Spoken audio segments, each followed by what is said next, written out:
Hey guys, what's up? It's Mike here at Universal Mind, Body, Soul, and today's topic is going to be meditation. The benefits about meditation are endless and priceless. It's a real one sacred tool that we have in our human race that is pretty much, the list of benefits just go on. It's something that cannot be taken away from us. It's something that, when done over time and done with enough repetition, enough practice, enough doing it right, that it just becomes a way of life. Its popularity has been growing over the years. So many people are discovering it, the benefits, the use of it.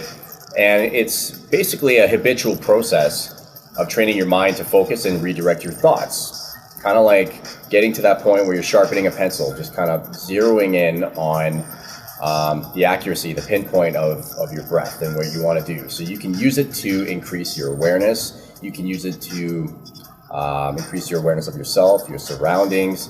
And many people think of it as a way of reducing stress and developing concentration. It's certainly helped me a lot in my life. It's certainly been a big thing, especially combating a lot of exam stress and work stress. And you really you have a sense of protection over you to kind of tackle the day a little bit better as far as what life throws at you, whether if you're stuck in traffic or you're dealing with whatever type of stress you're going through. It really helps kind of allow you to kind of clear a path and figure it out a lot better. A good example I could put is meditation is kind of like think of your mind as a kite in the wind. And your breath is the wind, and you're really trying to center it and try to just focus on your breath and try to narrow it down and get to stillness kind of thing. So people have been practicing meditation for centuries. It's widely developed in many different countries, and we're going to talk about some of the studies and some of the cultures that use it today and some of the cultures that actually use it in a lot of young kids today that's being widely used in a lot of different schools, which is pretty neat. So we're going to talk a little bit about some of the other beneficial habits and feelings that come with uplifting your mood from meditation, your outlook, your self-discipline.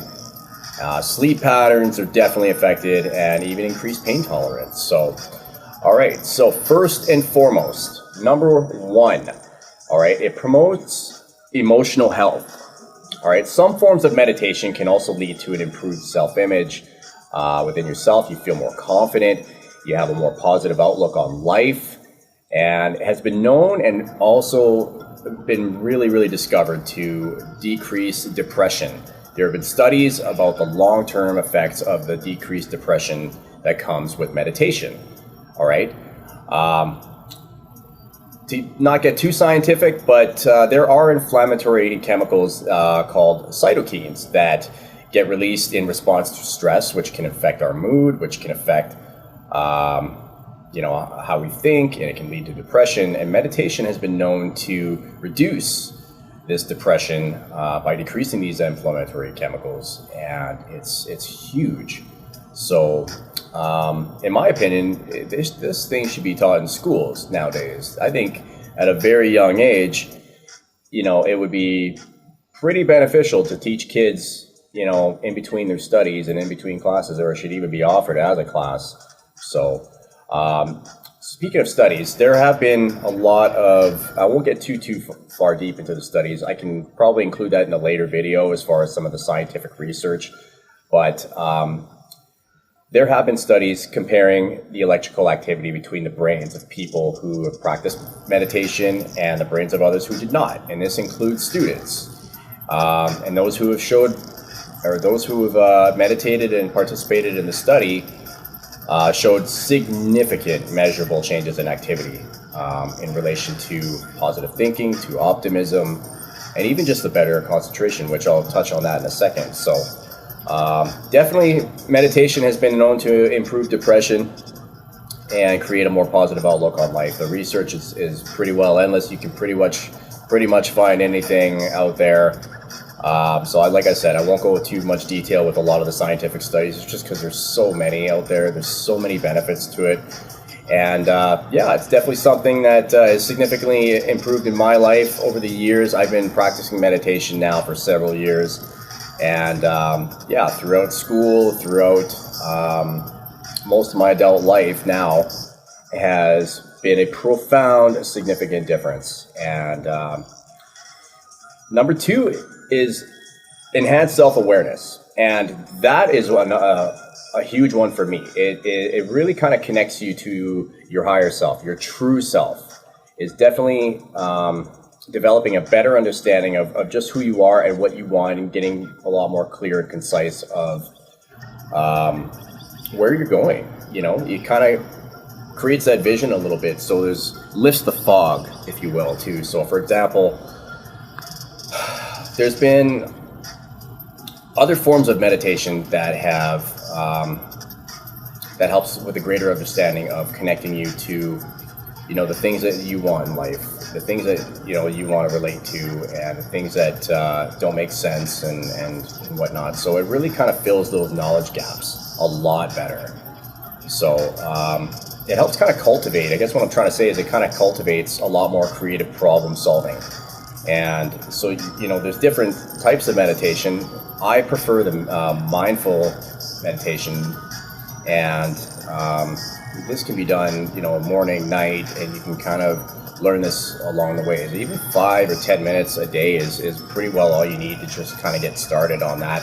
Eventually you can work your way into that, and I'll talk a little bit about that later. So, but all in all, you know, with the self-inquiry and related styles of meditation that you can practice for yourself, you will definitely notice a positive change and pretty well in becoming who you really are, instead of having that person sit dormant kind of thing. And really just helps with, you know, your confidence, your creativity, your ability to, you know, problem solve, and overall becoming awareness of your true self, basically. All right.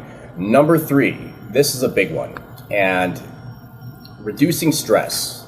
Meditation, reducing stress, has definitely helped me tremendously over the years in my work life, in my school life especially, you know, and I think back to school because that was like a good 4-year duration of just, you know, exam stress, having to keep a certain average to keep your student loans and your government grant if you have that kind of going on. So one of the biggest reasons why people try meditation is to manage stress and reduce it. So normally mental and physical stress are caused by levels of the hormone cortisol.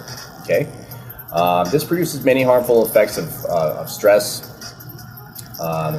Again, it's releasing that chemical cytokine, and this can disrupt your sleep. This can, you know, promote anxiety, which I'll touch on that a little bit, and increases your blood pressure. So it's really not good to have a lot of that kind of clouded thinking in your day-to-day when you have. So mindfulness meditation is what I like to kind of practice a lot over the years, and really kind of zero it in on becoming a lot more stress-free. And I know how to reduce it now, and you know, you learn to manage it and you learn to cope. So, and it's been definitely known to reduce this stress hormone cortisol. And so you'll find, you know, as you go on and you continue to do this, I mean, after, let's say you try it for a week, you lead it up to 21 days, you'll find yourself developing a successful positive habit as far as, you know, incorporating this into your everyday routine.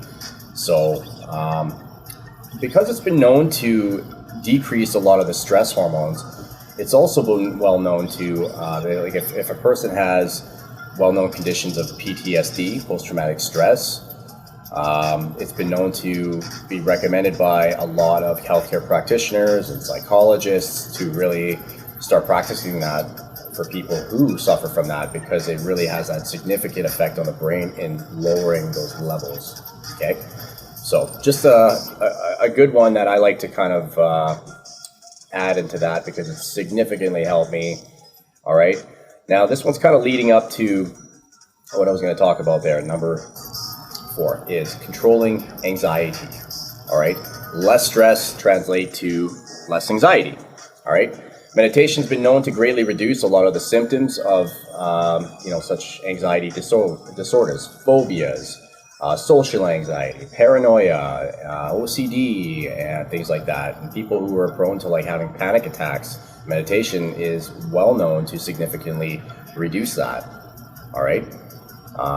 So this is likely probably due to, depending on the predisposition or depending on certain environmental factors, there's many different forms of anxiety. And you can catch that on my previous podcast. I do go into that a little bit extensively, but meditation has been known, and, the studies are endless as to reducing those endlessly. So I won't go too much detail about that. You can pretty well find that. And I will have a blog up on that a little bit down below in the links there. I'll include that below if anybody's really interested in going into that in a little bit more depth. But one thing that's also helped me significantly with meditation is including that into yoga. I've been into yoga for off and on for a few years now.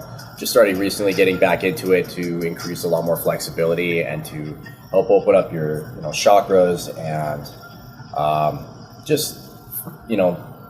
feel better about yourself, just to feel more alive, better energy, and it just, instead of being in that tight, fight or flight response that your body just kind of tenses up, over the years of, stress and whatever the case may be.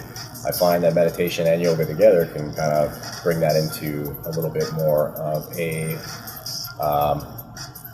opener, if you will, and releasing a lot of that tension. So a lot of people like to meditate while they're doing yoga, and it works. That's sometimes I do that too as well, depending on the days and depending on the yoga. So definitely helps with job-related stress and high-pressure environments. So, and if you're in that category, strongly suggest fitting that into your routine somehow. All right. So, number 5. Increase focus, concentration ability. Okay, so if you're prone to, ADHD or ADD, and you have problems focusing on, school-related tasks or work-related things or whatever the case may be, a focused attention meditation is kind of like weightlifting for your attention span. It's kind of like training your muscle in your brain.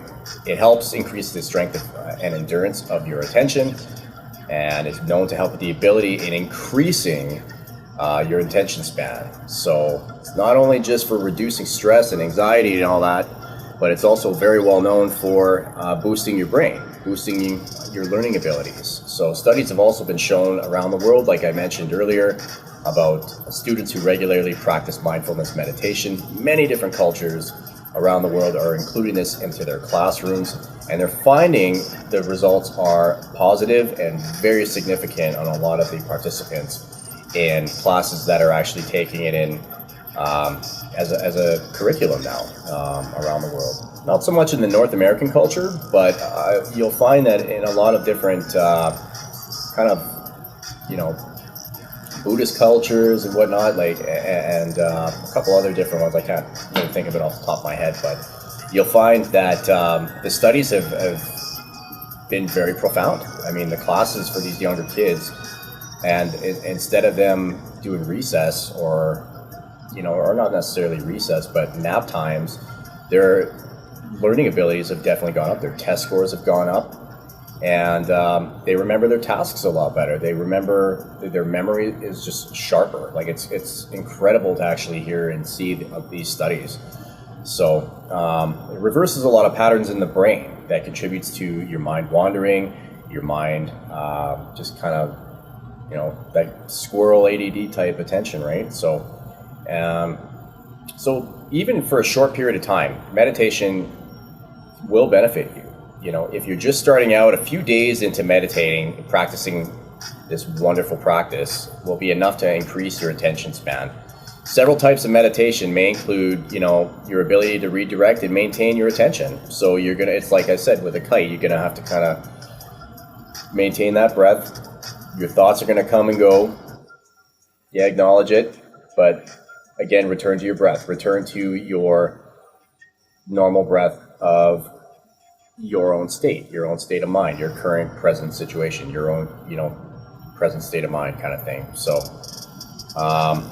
so just kind of wanted to the bottom line is, meditation is something that everyone can do and improve their mental health, their emotional health. You can pretty much do it anywhere, anytime, without any special equipment or memberships or, any added bonus type courses or anything like that. Like, it's pretty well easy. You can pretty much do it anywhere at home, especially if you're starting out. Alternatively, there are some meditation courses if you really wanted to kind of get into it and really develop the practice of it and reap the benefits as far as you want. There are some courses and support groups available out there, and if you want, I could include some links on that below.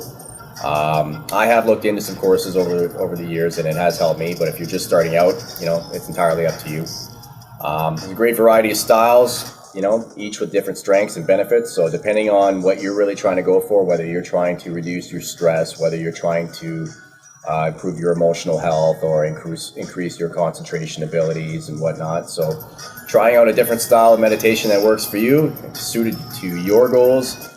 Regardless, either way, I think it's definitely a great way to improve the quality of your life. Definitely something that I believe everybody should do. From a young age, I wish I would have actually learned this growing up in school. I wish it was offered in the curriculum, but unfortunately, in our culture, it's not really that widely well known yet. So if you have a few minutes a day, give it a shot. So I just wanted to kind of share that with you today. So anyways, that's all I have for you today. Until the next video, don't forget to subscribe to the links there below. If you have any questions or any comments, I'd love to hear from you. Leave a comment below. And I will talk to you in the next video. Hope everyone's well. Take care. Thanks. Bye.